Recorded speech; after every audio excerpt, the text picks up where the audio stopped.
Hi, and welcome to Series 3 of the Pen to Publish podcasts with your hosts, Alexa Whitten, author, typesetter, and independent publisher, and Alexa Tewkesbury, author, editor, and proofreader. Hi, and welcome to the Pen to Publish podcast, episode 7. Wow, what a fast series this has been. Crazy. We just live a very fast life. We do. I think it's like one day and then, oh my goodness, it's the end of the week already. I know. And also, just in case listeners didn't know, we're actually going to be adding another series to our podcast as we've realised there are still things to talk about. I can't believe that, really, that we haven't covered. So the next series, Series 4, will be added as a bonus one. And we're calling it the bonus disc, kind of like the ones that you get when you buy a DVD, if you buy DVDs. I can't remember the last time I bought a DVD. We were going to have this after the series that we were going to put next, but then we realised you needed to know this stuff before the publishing and printing side of things. So actually it's going to be the next series is this added bonus one. I hope that makes sense. I'm not sure how Alexa One feels about this, as I kind of sprung it on her when I realized that we were missing some important info. No, I'm sure I'll find, look, I mean, once I get started, I go on and on. So I think I'll have, plenty more to say before we move on to marketing. And the podcast has been a bit of a whistle.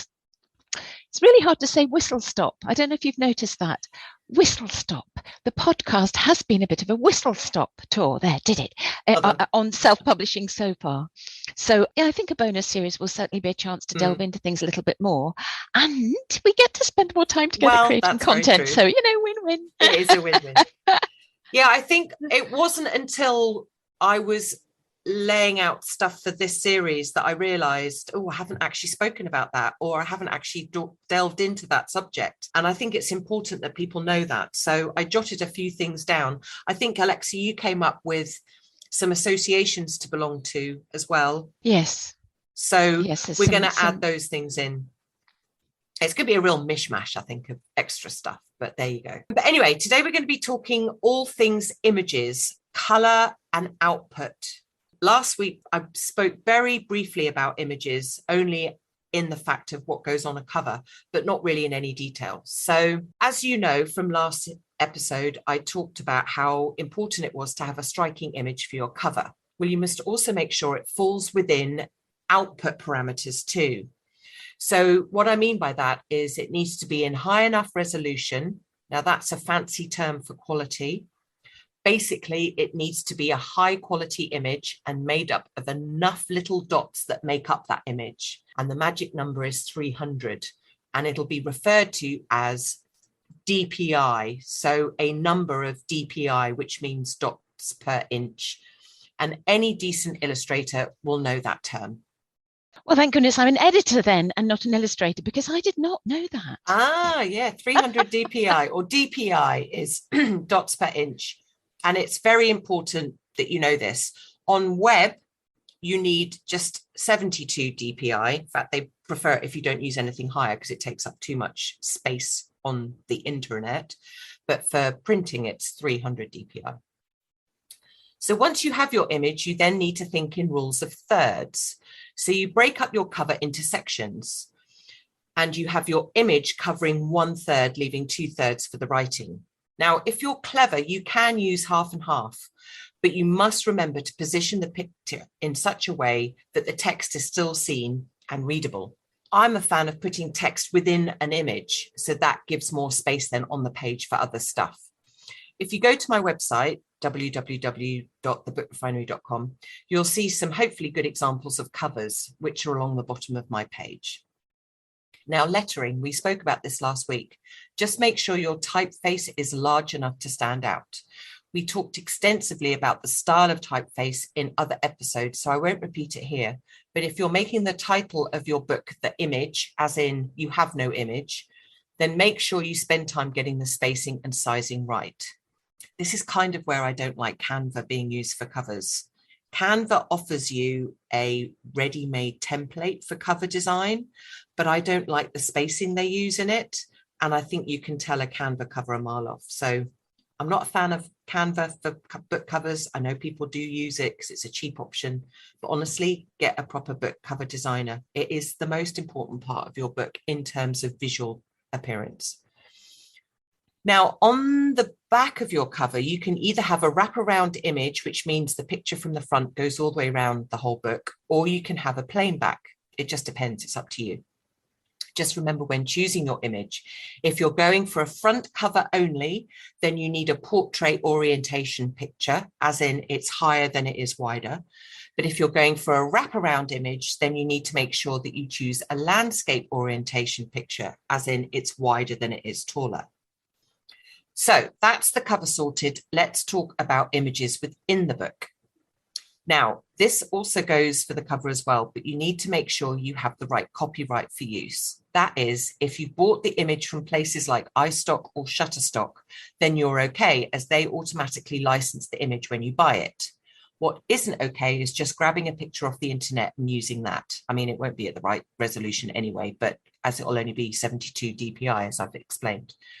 But that image belongs to the person who took the photo, so you need to make sure you have permission or copyright to use it. This goes for images within the book as well. I remember once when I was first starting out with typesetting, and I found this image for a client, which he really liked. And I used the watermarked image. That's the mark that stock photographers use on their images to stop people from just nicking their pictures without buying it. Because when you buy it, the watermark then disappears. And I was using it as a placeholder within the document. So I hadn't bought the image yet. I was just using it as a visual representation. And he really liked it. So I then bought the image. So I was totally legal with buying the image, but then I forgot to replace the watermarked ones within the book. And it got printed. It got printed. Oh, no. So remember, when you use placeholder images, update them when you buy the image. No. You see, I know you would never do that now. It wouldn't even be a thing. No, iStock, only available from iStock or something all the way through. Oh, embarrassing. No. Anyway. So normally, would you send out the proof to an author still with the watermarked images and only change them right before publication, or would you change them first? I always get a proof copy printed now of the book anyway. So, and my printer would pick that up for sure. Yeah. The printer that I used back then obviously just didn't know what they were doing. But anyway. Yeah. So let's say, though, you created the image yourself. So say, for instance, you used a screenshot or you created a table and you want to use that image within your book. That's absolutely fine, obviously, because you own the copyright. But just remember to make that image the magic 300 dpi, or you can tell your designer to upscale the image as well if you want to. If you're using a well-used diagram, say, for instance, Maslow's hierarchy of needs as an example, it's a very famous triangle with a list of needs required by people to live a healthy life. You don't necessarily need to buy that image because it is so well used, but you would need to reference where that image originally came from. And I'm sure, Alexa, you can probably explain a bit about this. We talked about referencing earlier in the series. So, any quotes that you use need to be fully referenced with the author, the source of the quote, the publisher, the place and date of publication. So it makes sense that even if you're not having to buy the image, you would need to reference where it came from and who created it. Whatever material you include in your book, it's really important and courteous to acknowledge the author or the illustrator. Of course, yeah. I mean, there's no reason why you couldn't create that triangle, for instance, yourself. Like, you could create it. So obviously you own the image rights, but obviously the intellectual property is Maslow's, who came up with it. So you would need to reference the fact that this triangle is based on Maslow's hierarchy of needs. Before we move on, let's talk about color or black and white, as this affects the types of images that you use. Now, most business books are black and white for the interior. You can, of course, have color, but it's much more expensive to print. So this is why most aren't color. They're usually black and white. So you need to make sure your images within the book are black and white or grayscale. That's the other term for it. Now, obviously, I'm not talking about children's books here, as they are almost always full of color, but because the page count is much smaller, the expense for print isn't as high, because you wouldn't normally have a 200-page color children's picture book. They're usually about 30 to 40 pages. Now, Even if your book is mostly black and white and you only have, say, 2 images that are color, if you choose the color option for your printing, the pricing will reflect that every page is going to be color. So this is why it's expensive. So I would always choose the black and white option unless there are images that have to be in color, but just be prepared for more expensive print run. Now you can, when I did an autobiography by a lady called Mandy, you can have a middle section that has photographs that are color, and the printer will do you a deal if you've got, say, a middle section that's just color photographs of, say, 16 pages. But that's something that you'd have to speak to with your designer and obviously with the printer as well to make sure that they do that. I'm going to be talking a bit about tech speak, so do bear with. So for black and white, your images need to be in this grayscale that I mentioned before. This means all of the color information has been taken out of the image. You might be surprised to know that even a screenshot of your black and white screen, when taken into Photoshop, will show that it has color in it. It's weird, but it does. So it needs to be converted to grayscale, and then this gets rid of all of the color information. Now, for print, you're going to use the color profile of CMYK, which stands for cyan, magenta, yellow, and black. That's basically blue, pink, yellow, and black. Images on the web use a different profile. Obviously, they use RGB, which stands for red, green, and black. A totally different profile, which printers don't like. It's typical, isn't it? I think this is where a lot of DIYers get caught off guard, as they don't know the terminology and then get caught out at the print stage. Although, just to be difficult, Amazon, when you upload your Kindle cover that no doubt has been created using a CMY color profile, because obviously it's ready for print, it needs to be converted to RGB because obviously it's displayed on the web screen. So just be prepared for things like that. Converting your color profile can be done in programs like Photoshop, but if you're unsure of how to do this, then just make sure that you have had that conversation with your book designer. But knowing these terms is really important. Now, you don't need to worry too much about this, as your book designer will be aware of these differences, but I thought it would just be useful to explain these two terms. If you're creating your own images, for example, say on a graphics program like Adobe Draw or Illustrator, just make sure your output is on the CMYK, because they give you an option of CMYK or RGB. And that way, you know that all of your images are ready for print. You can, of course, get your designer to convert RGB images into CMYK, but be prepared for an extra cost to do this. I always add a fee to any images that either need to be resized or converted to the right color profile. And that includes taking a picture from color and turning it into grayscale. So to recap, for your images, you need to make sure you have the right permission to use them. You need to make sure they're set to the right size, 300 dpi for print, and make sure that they're in the right color format. Grayscale for black and white, CMYK for print, and RGB if it's for web. Okay, phew, so that's all the images sorted. Let's now move on to how to get your files ready for print. Now, this isn't probably something that you need to worry too much about, as your designer will know how to do this. But if you're giving Amazon KDP a go, then some of this info might be helpful. Ideally, you need to export your document once it's all been formatted to a print-ready PDF. You'll need to include the right amount of bleed. This is the extra allowance required so that when the book is printed, it has a little bit of extra background to allow for a slight movement in the trimming process. I'll be talking more about bleed in the bonus series that I spoke about at the beginning of this episode, because it's an important part of design, but it's too complicated to go into now. And it's amazing how many people don't know about the term bleed and trim. The PDF is now a stapled down version of your book, so it doesn't move around. You know, like how in Word, you can place images in Word and suddenly the text is going all over the place. Well, the whole point of a PDF is it literally staples down the book so nothing moves.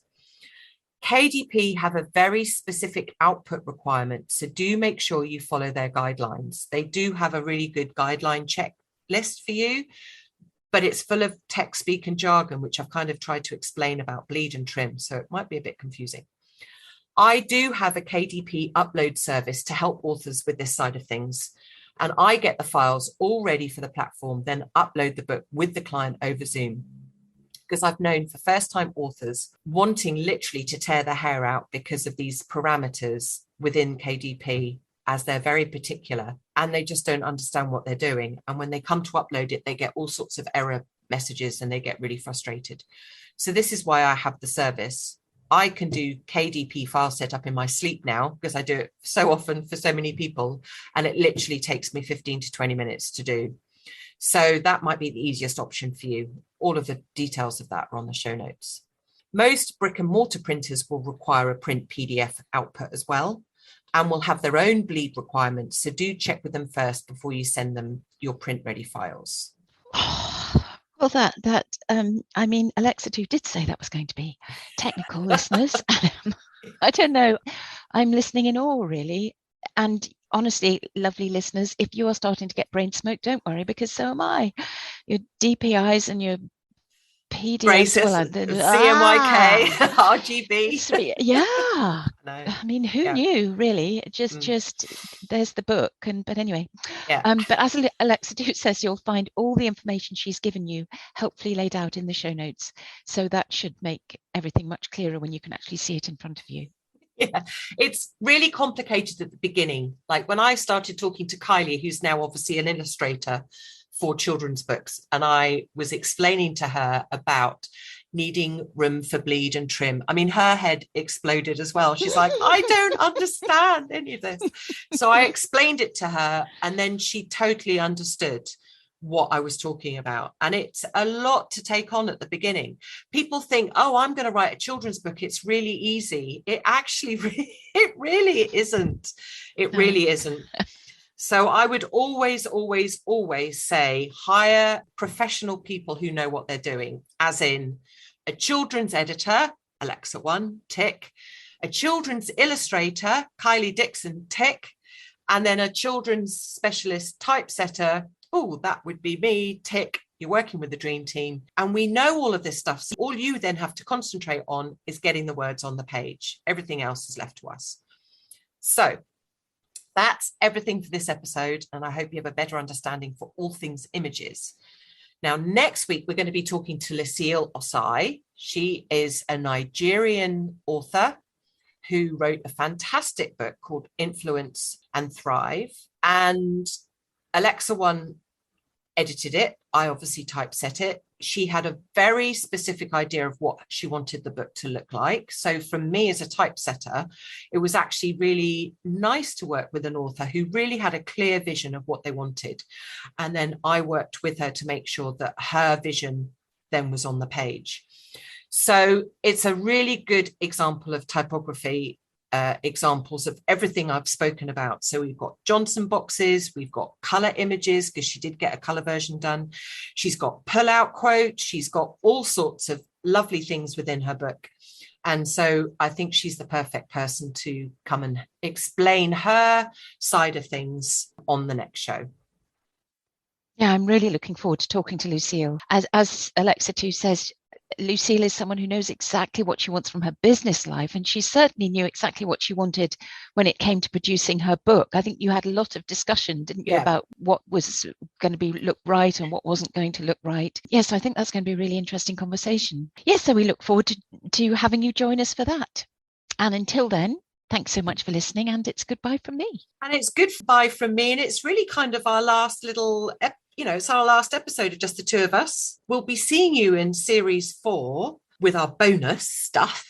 And it's going to be a real mixture of both Alexa 1 and me together, just talking more stuff books. So we'll speak to you then. Take care. Bye-bye.